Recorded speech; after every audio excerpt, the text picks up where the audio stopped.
Hello, నేను సుందరాన్ని మాట్లాడుతున్నాను. మోహినియా? Ya, why you call me? Oh ya, పొద్దున రికార్డింగ్ వచ్చే హడావిడిలో నీ పిండాకుడు గురించి అడగడం మర్చిపోయాను. సారీ, ఏమనుకోవద్దు.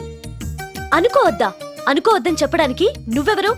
నేను ఏదైనా అనుకుంటాను, నా ఇష్టం. నీకు కష్టమైతే చెప్పు, ఇప్పుడు వెళ్ళిపోతాను.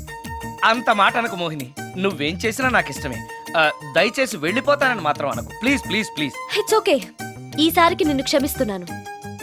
మరోసారి పిండం గురించి మర్చిపోయి వెళ్ళిపోయావో నీకు పిండం పెట్టేసి నేను వెళ్ళిపోతా. ఓ సారీ, ఇంకెప్పుడు అలా జరగదు. సర్లే, ఒక్క నిమిషం. చెప్పు.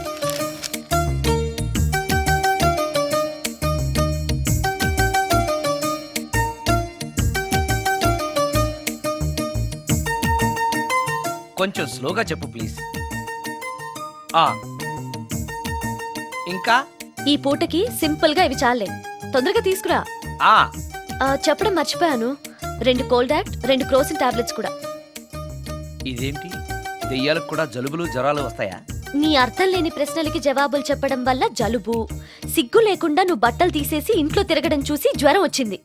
అంటే నువ్వు చూస్తూ ఉంటావని నాకు తెలియదు కదా. ఇక మీదట పడుకునేటప్పుడు కూడా ప్యాంటు షర్ట్ వేసుకునే పడుకుంటాను.